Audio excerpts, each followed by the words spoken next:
منصور صاحب ایک بات جو آپ جن انٹرنیشنل افیئرس کی یا جن ہیپننگس کی آپ بات کر رہے ہیں ان کا پاکستان کی لوکل پالیٹکس گورنمنٹ کی پاپولیرٹی اور ووٹر پیٹرن پہ کیا فرق ہے مجھے آپ نے یہ بتانا ہے. یہ مسلم لیگ نون کے ساتھ معاہدہ نہیں ہے.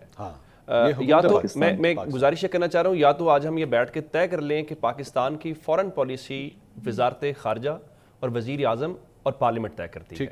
یہ سب کو پتہ ہے کہ فورن پالیسی کہاں بنتی ہے, فورن یا سیکورٹی کے معاملات کہاں پہ ہے.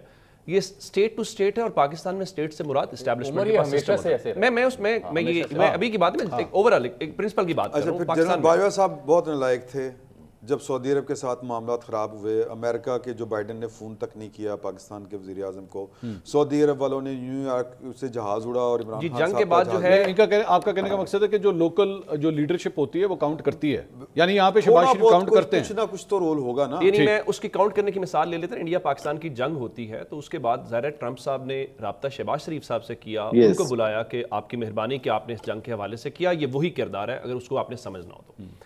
اب آتے ہیں اس سارے معاملے میں جو آپ کہہ رہے ہیں کہ گورنمنٹ مشکل کے اندر ہے کہ نہیں ہے. اس پوری سینیریو کے اندر ایکویشن جس میں آپ مارکو روبیو جو ہے وہ شہباز شریف کو 2022 دیکھیں آپ فورن سیکرٹری اسٹیٹ اور پرائم منسٹر کے لیول پہ جو بات ادھر ہونی تھی شہباز شریف نے چلے میرے سے ہو جائے ذرا اچھا.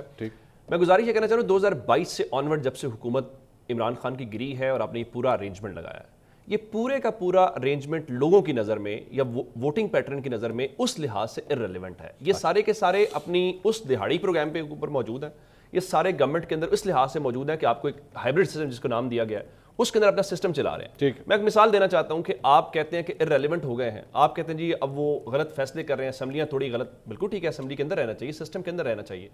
انہوں نے اسمبلی توڑی تھی, اس اسمبلی کی بنیاد کے اوپر کیا انہیں پہلے سے زیادہ ووٹ ملا کہ نہیں ملا, کیا لوگوں نے ان کے فیصلے کی تائید کی کہ نہیں کی, ایک بات.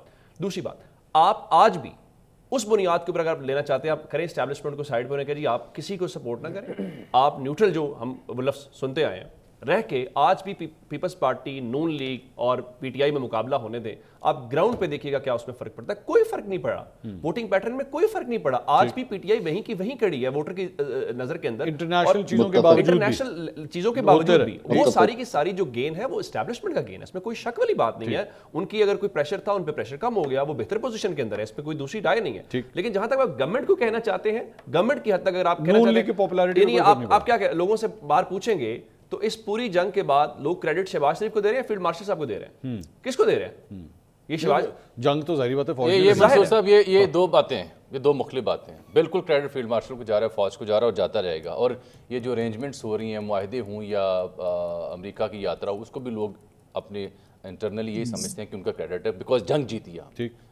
یہ جو عمر بات کر رہے ہیں نا, یہ جو سیلاب کی سٹوریز جب انفولڈ ہوں گی, اور احسن اقبال صاحب کی اسٹیٹمنٹ آن ریکارڈ ہے کہ ہم 30 سال پیچھے چلے گئے ہیں, اور جب اگلی فصل کاشت نہیں ہوگی, 60% آپ کی کم چاول کی فصل ہوگی, 35% کم مکئی ہوگی, 30% کم آپ کا گنا ہوگا, اور اگلی فصل کاشت کرنے کے لیے بیج اور زمین دستیاب نہیں ہوگی, تو یہ چونکہ یہ پورا خطہ پنجاب کا جانے زراعت کی وجہ سے جاتا ہے. اور یہاں پہ جو ہم بات کرتے ہیں نا کہ لوگوں کا انقلاب کے, یہاں پہ انقلاب یہ تھا کہ ووٹ مرضی سے ڈالا ہے, کسی جلسے میں چلے گئے.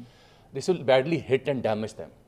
نون لیگ اس کی ریزن یہ ہے کہ ان کے جتنے بھی اقدامات ہوں نا وہ سارے ہم نے سیاسی پارٹیوں کی بات کی. میں آپ جتنے لوگ بیٹھے ہوئے ہیں کیا یہ کہہ سکتے ہیں کہ 2022 سے لے کر آج 2025 تک سیاسی پارٹیوں کی بات کریں, گورنمنٹ اپوزیشن کو چھوڑ کے, پی ٹی آئی کی اور نون لیگ کی مقبولیت میں کتنا فرق آیا, یا اس سارے معاملے میں کیا آج مسلم لیگ نون جو ہے ان کی مقبولیت میں یا تحریک انصاف کو ریپلیس کر دیا؟ میں آپ سے ایک سوال پوچھنا چاہ رہا ہوں, کیا یہ جو آپ نے سوال بنیادی اٹھایا تھا وہ سوال تو یہ تھا کہ پاکستان تحریک انصاف نے اسٹیبلشمنٹ کے ساتھ بات چیت کرنے کا پروگرام ختم کر دیا؟ جی ہاں. نون لیگ کتوں آ گئی یا سول یا سیاسی جماعتیں بیچ میں کہاں سے آ گئی؟ جب سن لیں, جب عمران خان صاحب پاکستان مسلم لیگ نون کو اپنا حریف ہی نہیں سمجھتے, جب وہ پیپلز پارٹی کو اپنا حریف ہی نہیں سمجھتے, وہ ان کو تو اس قابل ہی نہیں سمجھتے کہ ان کے ساتھ بات کی جائے. وہ تو پاپولرٹی کی وہ چھوڑے, پاپولر کیا ہے وہ تو غلامی کے گڑھے میں پڑی. ان پاپولر گورنمنٹ کو کتنی دیر شاہ صاحب بھی لفظوں میں لپیٹ پہ کہہ رہے ہیں کہ اتنے اہم مدے پہ نون لیگ کی کیا ریلیونس ہے؟ میں یہی کہہ رہا ہوں. ان پاپولر ایک گورنمنٹ ہے جو ان پاپولر ہے, وہ کتنی دیر چلے گی؟ آپ کو مریم صاحبہ کا جملہ یاد ہے جب اپوزیشن کے اندر تھی, ان کا ہمارا مقابلہ عمران خان سے نہیں ہے, ہمارا مقابلہ عمران خان کو لانے والوں سے ہے. سر میں وہی بات میں گزارش یہ کر رہا ہوں کہ مدعے پہ رہیں. عمران خان صاحب کا مدعا نہیں ہے, نہیں ہے, نون لیگ مدعا نہیں ہے مدعا عمران خان صاحب. اچھا وہ یہ سمجھ رہے تھے آپ یہ نہیں مانیں گے. میں نہیں مانوں گا.